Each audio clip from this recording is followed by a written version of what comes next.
વિધાનસભાના અધ્યક્ષ શંકરભાઈ ચૌધરીની ઉપસ્થિતિમાં આજરોજ થરાદ શહેર ખાતે ભવ્ય તિરંગા યાત્રા યોજાઈ હતી। થરાદ શહેરમાં રાષ્ટ્રીય સ્વતંત્રતા પર્વની ઉજવણીના ભાગરૂપે રાષ્ટ્રધ્વજના સન્માનમાં આયોજિત આ તિરંગા યાત્રામાં બહોળી સંખ્યામાં નાગરિકો જોડાયા હતા। તિરંગા યાત્રા પ્રસંગે વિધાનસભાના અધ્યક્ષ શંકરભાઈ ચૌધરીએ જણાવ્યું હતું કે આજે હર ઘર તિરંગા યાત્રામાં હજારોની સંખ્યામાં થરાદના નગરજનો દેશભક્તિના રંગે રંગાયા છે। વડાપ્રધાન નરેન્દ્ર મોદીના દેશભક્તિ અને સ્વદેશીપણાના સંકલ્પના ભાવ સાથે નાગરિકોએ તિરંગાને આન બાન અને શાંતિ પરંપરાગત રીતે ઉજવણી કરી છે।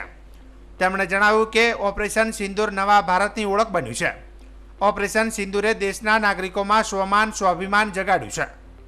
વડાપ્રધાન નરેન્દ્રભાઈ મોદીના નેતૃત્વમાં દેશની સેનાએ સફળતાપૂર્વક ઓપરેશન સિંદૂર ચલાવ્યું છે, જે દેશ માટે ગૌરવની બાબત છે। હર ઘર તિરંગા હર ઘર સ્વચ્છતા स्वतंत्रता उत्सव स्वच्छता के संग ની થીમ આધારે આ તિરંગા યાત્રા રેફરલ 3 રસ્તા થરાદ ખાતેથી લઈને હનુમાન ગોળાઈ ચોક સુધી યોજાઈ હતી। તિરંગા યાત્રામાં 1000 ફૂટ લાંબો રાષ્ટ્રધ્વજ આકર્ષણનું કેન્દ્ર બન્યો હતો। પોલીસ જવાનો દ્વારા પોલીસ બેન્ડ, ઘોડેસવારી પ્લાટૂન સહિત દરેક નાગરિકના હાથમાં રાષ્ટ્રધ્વજ સાથે ભારત માતા કી જય અને વંદે માતરમના નારા સાથે થરાદ નગર દેશભક્તિના રંગે રંગાયું હતું। તિરંગા યાત્રાને રસ્તા પર નાગરિકોએ બહોળો પ્રતિસાદ આપ્યો હતો અને નાગરિકોએ તિરંગા યાત્રાના વધામણા પણ કર્યા હતા। આ તિરંગા યાત્રામાં પૂર્વ સાંસદ પરબતભાઈ પટેલ, જિલ્લા પોલીસ અધિક્ષક અક્ષયરાજ મકવાણા, થરાદ પ્રાંત અધિકારી તુષાર જાની, જિલ્લા અગ્રણી કીર્તિસિંહ વાઘેલા, કનુભાઈ વ્યાસ, ડીડી રાજપૂત સહિત વિવિધ અધિકારીઓ, પદાધિકારીઓ, પોલીસ જવાનોને બહોળી સંખ્યામાં નગરજનો અને વિદ્યાર્થીઓ જોડાયા હતા।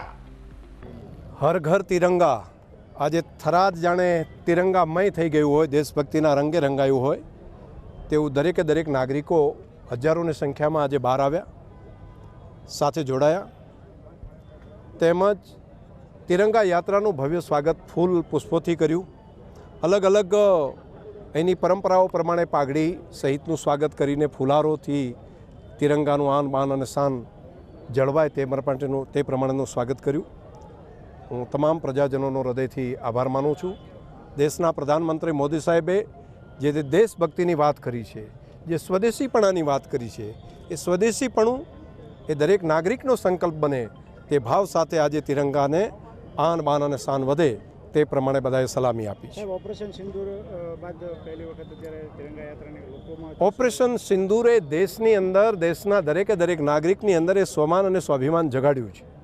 દરેક નાગરિકને લાગે છે કે આપણે પણ જે રીતે દુનિયાના બાકી ડેવલપ દેશો હતા તે પર ઓપરેશન કરી અને દુશ્મન દેશની ધરતી ઉપર જઈને દેશના દુશ્મનોને નેસ્તનાબૂદ કરવાનું કામ કરતા તેની વાર્તાઓ માત્ર પુસ્તકમાં સાંભળતા તેવું નહીં, આપણી બહાદુર સેનાએ દેશના પ્રધાનમંત્રી મોદી સાહેબના નેતૃત્વની અંદર આ બાબત પણ કરી બતાવી છે કે હવે ભારત એ નવું ભારત છે, હવે ભારત એ અલગ ભારત છે।